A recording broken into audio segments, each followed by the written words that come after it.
toughen up, like. But why don't we say toughen up then, though? Yeah, exactly. It's the same thing. Why don't we say woman up? Why don't we? not that. We're not asking. You know, it's a joke. What happens when you put Mr. Commitment Issues with the jokester, the mixologist, the pretty boy? This is Boys to Men. Alright, what's good, y'all? My name is Kemet. I'm originally from Atlanta, Georgia. What's up, everybody? It's your boy Lenny. I'm from Harlem, only place in New York City that matters. My name is Josue Manuel Munoz. I'm from West Chicago, Illinois. What's up, y'all? My name is Aronis. I'm from the Bronx. Well, my name's Ronald J. Harper. I am from Philadelphia, Pennsylvania. And it's a pleasure to be here. All right, I'm Kenny Buckner from Atlanta. Devon Williams. I'm from Syracuse. Kareem Bangale, Philadelphia, Pennsylvania. Anthony Hamer III, the nation's capital. Josiah Kabemba, Mount Vernon, New York. So today we'll be talking about masculinity. So we're just going to start off with some basic questions. What was your journey like going from being a boy to being a man, and what do you think your turning point was? I'll start off. The big turning point, the difference between being a boy and being a man is the fact that a man thinks about himself first before he can provide for somebody else. And that, I came to that realization when I was in college, because everyone's like, yo, let's get together, let's do this. But you want to get together and build a future with someone when you yourself don't know where you're going. So how you trying to establish a future when you don't have a foundation? So I grew up with my dad. I didn't have my mom in my life. So at a very, very young age, began to learn what it means to be a man, because my dad, he was just raising me and my younger brother. So probably I would say around 10 or 11, when I went to middle school, that I started to realize what I got to do and the things that my dad are doing to ensure that I grow up to be a great young man. I feel it. I feel like I grew up with all girls, so kind of coming into manhood was different for me, just because I was raised by a single mother as well, and I had all sisters. Mm-hmm. I think the turning point for me was probably middle school, being 13, 14, because it got to a point where I feel like men are very strong-minded, aggressive, at least I was, and it got to a point where my mom couldn't control me. My sisters couldn't either, so I feel like I had to go out on my own and kind of discover what manhood was and what that looked like in the real world, just having more experiences.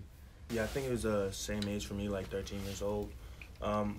My parents, my dad, he's African, so the firstborn son, it's you really have to stress manhood, how to take care of the family, how to grow into a man. So I think when I started going through becoming a man, puberty, that kind of age, that's when it really try to instill the qualities of manhood into me. So Yeah, I guess for me it was my parents split up, and so my middle school years I was with my mom, and I was an older brother to two younger sisters, and that added responsibility was part of being a man. But I liked what you were saying about learning to bring it back to you, and that didn't happen until I got to college. When high school, I then moved to my dad's, and my dad was imposing a lot of my manhood.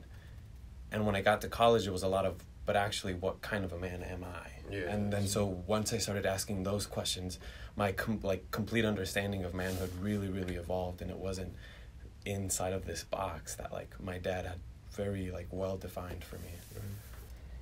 When I was getting in trouble, my mom was just you got to start moving different because I can't save you every time. I was just, just the way I was moving just wasn't right. And, I just really didn't talk to my dad that much. We didn't have that much of a good relationship. So, I didn't want to grow up like him. So I was I gotta do something different. And that's when I really started moving different. Yeah, bouncing off of that, I think it's a learning process. I feel you never really learn, you have your own idea of what it is to be a man, but I feel it evolves and it changes as you change as a person as well. Yeah. And I think that as you put yourself in new scenarios with new people, your understanding of being a man needs to evolve. And I think that where men have this strong, assertive dominance that you were addressing earlier, right.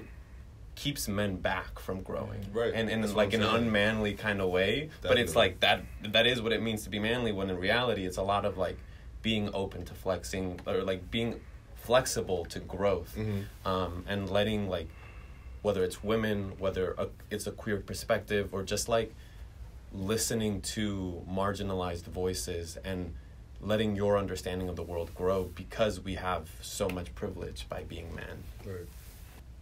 Well, I think for me, being a father, trying to teach my son to be a man. He's only 7 months today actually. So, you know, he's learning, and we're working. And I think the thing about being a man and teaching a man is that, you know, when you're young, in your high school, college, you get filled and gassed with all these principles like, oh yeah, my son's gonna do this, this, and that. But really, every day, I mean, the only thing I really want for him is to be him. Like, I think one of the best things I ever got told going through the expectation of having a son was when my brother told me that, dude, he's not going to be you, you know? Yeah, everybody wants him to be just like you, and you really can't push that on him. You just got to let him learn, make his mistakes, let him take his path, but be there for him. And I think that's, for me, what what being a man was about, is that I can't perfect him and make him how I want. I just got to let him live his life. And his experiences will bring him to manhood. You know, I can't get that there for him. So I got to let him learn. And I think I took that a little bit in my life, coming up a little independent. So I want that for him as well. Kind of bounce off what they said about like accountability and just like holding your like stuff down. I guess one of the things I think is I've been taught is just like to be very self-aware, and know like what your impact and what you're doing, and like not only like the situations you're in, but like how you react in those situations, and if that's like an immature like way to do it, or like you know, like I think a lot of it is knowing your place and knowing like your power and using that to your best of ability, to kind of like not necessarily make the world a better place, but like do what you got to do, like handle your business and impact people and influence people. I think if we influence people every day, like that we don't realize. So like I think a big aspect of manhood is being that self-aware and knowing that, and knowing that the way we walk, the way we talk, like we're influencing some people like one way or another, and using that for like a positive stance. Question is, do we wear masks when it Yes. comes to that? I think so. It's like always. I feel for like me, I think when it comes to that stuff, I am a bit too emotional. I kind of do wear my like heart on my sleeve somewhat, and I don't necessarily think like it hasn't hurt me when it comes to interacting with the opposite sex. More so because like I guess they're like aware that I can, you know, express certain things. Now, like true, like I probably won't like go extra to like, you know, say like say certain things, or like at least show it. But I'd like do, you know, have some. Why do you think that is? Like, why do you think you filter that? It goes back to that man. Yeah, it goes back to thing. that man thing. Like, man up, you know. Yeah, it's like you feel like you can't. You gotta be that dude. You gotta be that tough guy.